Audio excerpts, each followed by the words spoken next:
पंचकुल नाम का एक गांव था। उस गांव में सोमवती नाम की एक विधवा औरत अपनी बहू सुमन के साथ रहती थी। सोमवती का झोपड़े के पास ही एक जमीन का छोटा सा टुकड़ा था।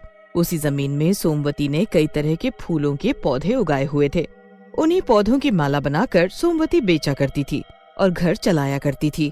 पर सुमन अपनी सास की बिल्कुल भी मदद नहीं करती थी। वो बस दिन भर सजने संवरने में ही लगी रहती थी। बहू, कुछ तो शर्म करो। तुम एक विधवा होकर इतना सज धज के घूमोगी तो गांव वाले बातें बनाएंगे। ये अच्छी बात नहीं है। वैसे भी एक विधवा को ये सब शोभा नहीं देता। शादी के 2 दिन बाद ही मेरा पति मर गया। मुझे सजने संवरने का मौका ही नहीं मिला। अब क्या उसकी याद में मैं पूरी जिंदगी भर रोती रहूं और तुम्हारी तरह ये सफेद साड़ी लपेट कर घूमूं? देखो माँ जी, मुझे इन गाँव वालों से कोई लेना देना नहीं। इसीलिए वो क्या बोलेंगे या क्या बोलते हैं, मुझे उससे कोई फर्क नहीं पड़ता। मुझे बस अपनी जिंदगी अपने तरीके से जीनी है, समझी आप? अरे पर बहू। तभी सुमन सोमवती की बात काट देती है। अच्छा, ये बहू छोड़ो और मुझे कुछ पैसे दो। मुझे बाजार से कुछ जरूरी सामान लाना है। मैं इतनी मेहनत से 4 पैसे जोड़ती हूँ ताकि हम दोनों का पेट भर सके, और उसमें से तुम रोज आधे पैसे मुझसे मांग ले जाती हो फालतू का खर्च करने के लिए। तो और किससे मांगू पैसे? मेरा पति तो अब रहा नहीं। अगर वो जिंदा होता तो उससे मांगती ना पैसे।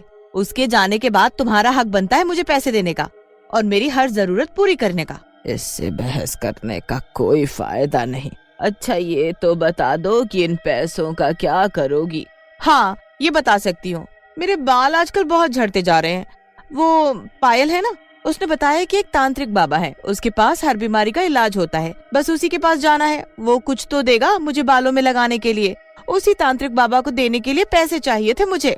बहू, एक बात बोलूं, ये जो तांत्रिक बाबा होते हैं ना, इनसे दूर ही रहना ठीक रहता है। वो कभी किसी के साथ अच्छा नहीं करते। माँ जी, आप फिर से शुरू हो गई अपना ये ज्ञान देने। मैं चली, बोलती रहो तुम। सुमन अपनी सास की एक नहीं सुनती और तांत्रिक बाबा के पास चली जाती है। तांत्रिक बाबा सुमन को एक शीशी में तेल देता है और उसे रोज रात को बालों में लगाने को बोलता है। सुमन बिल्कुल वैसा ही करती है। पर एक दिन सुबह सुबह जब सुमन अपने आप को शीशे में देखती है तो वो हैरान रह जाती है, क्योंकि उसके सिर पर 2 सींग निकल आए थे। हे भगवान, ये तो मेरे सिर पर सींग कैसे निकल आए? ये तो बहुत मजबूत है, उखाड़ने पर भी नहीं निकल रहे। अब मैं क्या करूं? ये कैसे हो गया? कुछ समझ नहीं आ रहा मुझे तो। ऐसा करती हूँ, मैं अभी तांत्रिक बाबा के पास जाती हूँ, शायद वो ही इसे ठीक कर पाए। छुपते छुपाते सुमन तांत्रिक बाबा के पास पहुँचती है। बाबा, देखो ना मेरे सिर पर ये सींग कैसे निकल आए। मैंने तो आपका दिया हुआ तेल लगाया था और कुछ नहीं, फिर भी पता नहीं ये कैसे हो गया। अगर किसी ने मुझे ऐसी हालत में देख लिया तो बहुत हंसी उड़ेगी मेरी। क्या आप इसे ठीक कर सकते हो बाबा? जब मैंने ही इन्हें उगाया है तो मैं ठीक क्यों करूं इन्हें? क्योंकि ये सब मेरे इस तेल की वजह से हुआ है।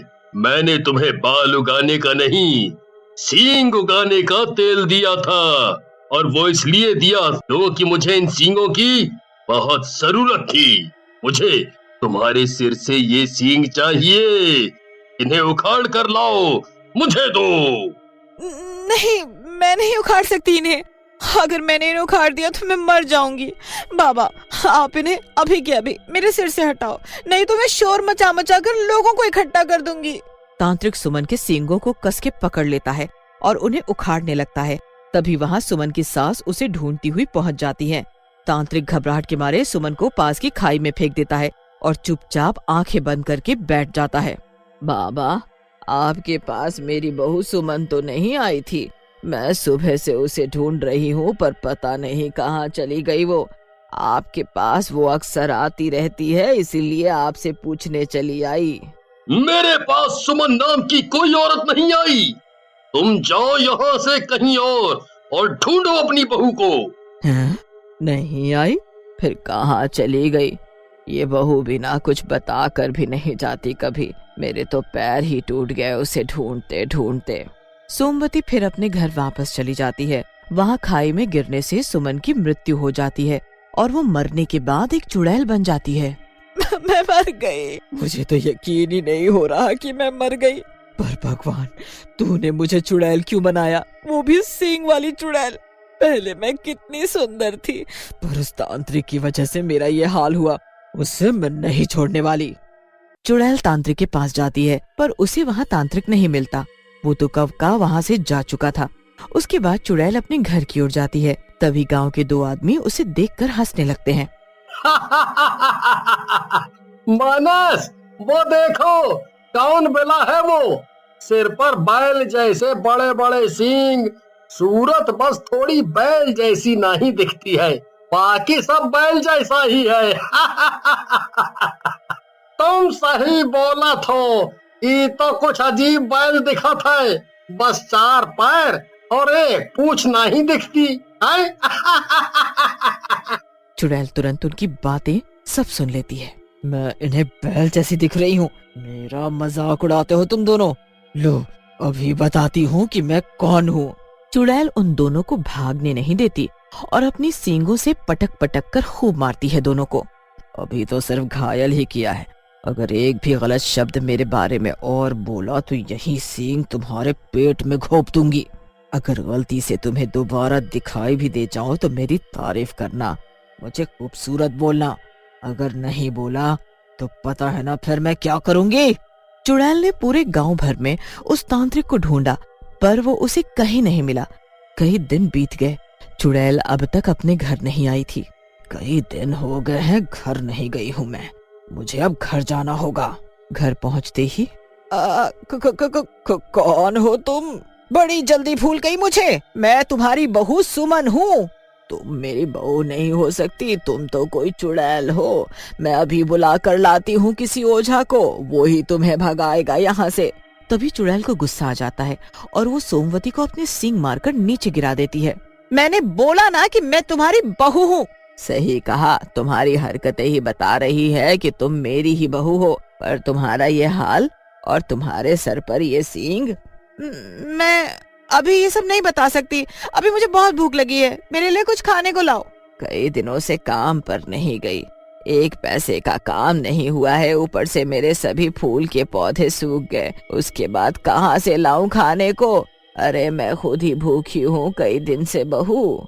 बस फिर क्या था, इतना सुनने पर ही चुड़ैल अपने सींगों से सोमवती को मारने लगती है, उसे खूनम खून कर देती है। अरे मत करो तुम ऐसा, मुझे क्यों मार रही हो? मुझ बूढ़ी को मारते हुए तुम्हें शर्म नहीं आती क्या? नहीं आती शर्म, जा अब कहीं और से मेरे लिए खाना ला। सोमवती पड़ोस से थोड़ा दाल चावल मांग लाती है, उसे खाते ही चुड़ैल को आराम आता है और चुड़ैल आराम से सो जाती है। पर अचानक आँख खुलते ही चुड़ैल सोमवती को अपने पास बुलाती है। मेरे पैरों में बहुत दर्द है, नींद में नहीं आ रही दर्द के मारे, इसीलिए तुम मेरे पैर दबा दो। पैर दबाने के अलावा सोमवती के पास कोई दूसरा चारा नहीं था, इसीलिए वो चुपचाप चुड़ैल के पैर दबा देती है। चुड़ैल को अब जरा भी दुख नहीं था कि वो मर चुकी है और चुड़ैल बन गई है, इसीलिए वो खुल्लम खुल्ला गांव में घूमने लगी और लोगों को डराने के साथ साथ उन पर अपनी ताकत आजमाने लगी। अरे ओ चुड़ैल, सुधर जा, नहीं तो तेरे लिए अच्छा नहीं होगा। नहीं तो क्या, मैंने तुम्हारे पेड़ से कुछ आम तोड़कर खा लिए तो तुम नाराज ही हो गई। कुछ नहीं, सारे खा गई, तुझे तो इस गांव से भगा नहीं होगा। तभी पूरा गांव सोमवती के पास पहुंच जाता है चुड़ैल की शिकायत करने। अरे मैंने अपने मरते हुए बेटे से वादा किया था कि मैं उसकी पत्नी का ख्याल रखूंगी, उसे किसी भी चीज की दिक्कत नहीं होने दूंगी, पर अब बहुत हुआ। एक वादे के लिए मैं पूरे गांव को दुखी नहीं देख सकती, इसीलिए मुझे ही कुछ करना होगा। मैं भी बहुत दुखी हो चुकी हूँ अपनी बहू से। अगली सुबह सोमवती चुड़ैल को अपने पास बुलाती है और उससे खेत में खजाने के होने की बात बोलती है। क्या सच में खेत में खजाना है जो आपने छुपा कर रखा है? तभी कहूँ कि आप आधी रात को खेतों में क्या करने जाती थी। चुड़ैल बहुत खुश हो जाती है, वो फौरन दौड़कर खेत को खोदने लगती है। खोदते खोदते खेत में 20 फीट गहरा गड्ढा हो जाता है और चुड़ैल उसी में फंस जाती है। आय हाय, खोदते खोदते मेरे सींग बहुत दर्द करने लगे हैं, पर खजाना फिर भी नहीं दिखा। अरे कहाँ पर गड़ा था? तुमसे मैं बोलती रही कि तांत्रिक के पास मत जाओ, नहीं तो कुछ बुरा होगा। तुमने मेरी एक नहीं सुनी और उसने तुम्हें खाई में गिराकर मार डाला। हाँ, मुझे सब पता है, गांव के सभी लोगों को ये बात पता थी, इसलिए उस तांत्रिक को गांव वालों ने यहाँ से भगा दिया था। तुम्हारा और मेरा साथ बस यहीं तक का था बहू। पूरा गांव चुड़ैल को उसी गड्ढे में दबा देता है। फिर वो चुड़ैल हमेशा हमेशा के लिए शांत हो जाती है।